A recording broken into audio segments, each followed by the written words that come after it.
Welcome to Protect Your Assets Market Briefing. I'm your host, David Hollander, also known as the Sandman. Now let's get started. Well, we saw a good week this week. The Dow was up 1.6, S&P up 1.7, Nasdaq up 2.1, and the international index EFI up 1.6%. Treasury keeps falling, 4% flat on the 10-year. And oil, another bad week for oil, down 2.8%. Year to date off 20% on oil. So as we close in on the end of the year, that's right. Can't even believe it.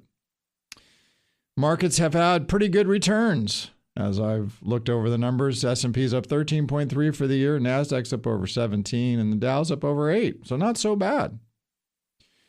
Tariffs, well, they've added to the cost of goods. If you bought anything from French wine to Italian cabinets to German sports cars, I won't talk about that. Inflation's plain and simple. It costs you more. It's just that simple.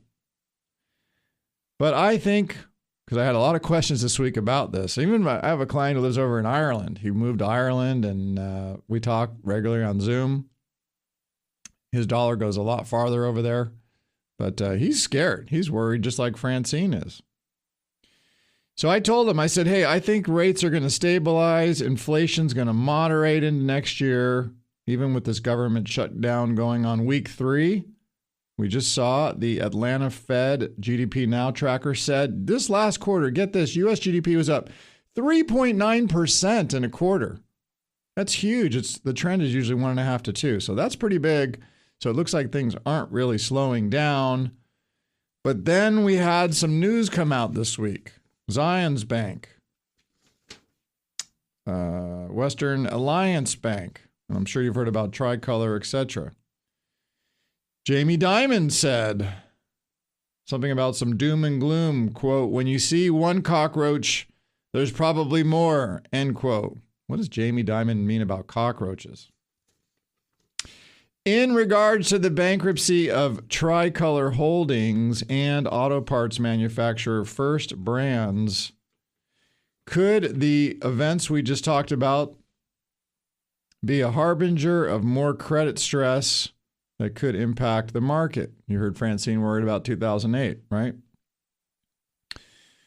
Beyond being in the same general industry, we're talking about Tricolor and First Brands. And on their side, it was financial, the small banks, right? They are not related to one another and shouldn't be considered standalone events. Here's why. Starting with Tricolor, the company was a subprime auto dealer and lender.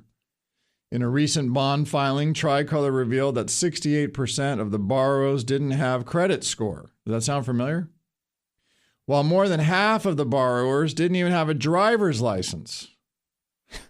So put plainly, this was a car dealership and an affiliated financing company that sold cars to lower income individuals, many of which could not get auto loans at traditional banks for various reasons. These loans, which carried much higher interest rates, were then packaged and sold via collateralized loan agreements. Tricolor declared bankruptcy in late September. Let's take a look at First Brands. This company manufactured and sold auto parts like spark plugs, windshield wipers, brake pads. That doesn't sound too bad, does it? The company filed for bankruptcy in early September when it was unable to secure financing to continue operations.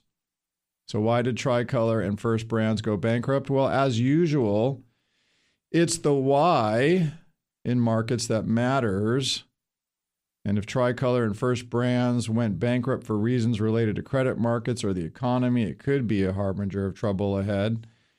But that isn't the case. For First Brands, the concern isn't so much about the economy, i.e. demand for spark plugs, windshield wipers. Instead, it has to do with the potential bubble in private credit. Let's talk about that. First Brands relied heavily on private credit or money that was loaned from investment funds like hedge funds and private equity. In fact, there was so much money funneling into private credit over the past 10 years that fear grew. It was all chasing returns and ignoring business risk to get better yields. So the First Brand bankruptcy could be the first domino to fall. And if that's the case, then a lot of private credit investments may be worth much less than we think, which, of course, would cause market stress. You add to that First Brands. Well, that was run by a man named Patrick James, who over several decades left numerous bankrupt companies in his wake. Thanks to the boom in private credit, he borrowed billions of dollars to grow this auto parts business. While First Brands was a legitimate auto parts manufacturer, it appears it was saddled with lots of off-balance sheet leverage and potentially engaged in rehypothecation of their financing. What is that? It's suspected that First Brands used the same collateral, i.e. receiving inventory, receivables, etc., to secure multiple loans from different financing partners and either concealed or failed to disclose that they were doing this. And this result was an over-leveraged company that cracked as soon as the business started to slow down a little bit. In the case of Tricolor, there are investigations into the practice of what's called double pledging, where a portfolio of loans is pledged as collateral twice to two different financial institutions. For instance, a portfolio of $50 million in subprime auto loans is sold to Bank A for $50 million, and then that same loan is sold to Bank B for $50 million, creating $100 million liability on just $50 million of assets, if they all perform. If that sounds fraudulent, well, it is. So while the Tricolor and First Brands bankruptcies could have signaled potential contagion or economic market stress, it appears for now that the real reason was old-fashioned fraud. And again, if you look at the Zions Bank and Western Alliance Bank, they point to that as well. So perhaps a lack of sufficient due diligence from investors maybe isn't the case here. While unfortunate for investors and the employees of these companies, these appear to be mostly isolated incidents and not some larger market problem at this moment in time. And so that's going to bring me back to where we are right now, because I don't see a big pullback coming into a deeper or prolonged bear market. I think we're going to have some more volatility, yes, but I don't think it's going to be a bear market. And that's because I see the Fed is on track to keep cutting rates. I see this tax cut, the big beautiful bill, it's going to continue to kick in and be supportive of capital expenditures and tax deductions. And this will also encourage R&D spending and ongoing positive corporate earnings growth. So all those things should help the market. And so what should you do right now? Well, any drop in the market, you should consider rebalancing your portfolio, because as equities have moved higher, as you see from your 401k statement, we may have seen parts of the portfolio grow beyond what you allocated originally. Let me give you an example. Let's say you have a balanced portfolio of 60 in equities and 40 in bonds. But as a result of the economic growth here in stocks, now you have much more in stock. This is a good opportunity now for you to consider rebalancing that portfolio. Get it aligned with the desired amount of equity that you need now going into whatever part of your life you're doing. Think about diversifying. This is where you have an outside rally in, say, a couple sectors, like right now, technology, AI. These have moved quite a bit. You may want to consider diversifying out of some of those things and put them into things that you're not into. This could come by trimming the gains and the winners and reallocating that money, to new areas to go to work. Add quality, add protection into your portfolio. If you're not doing that, then do it.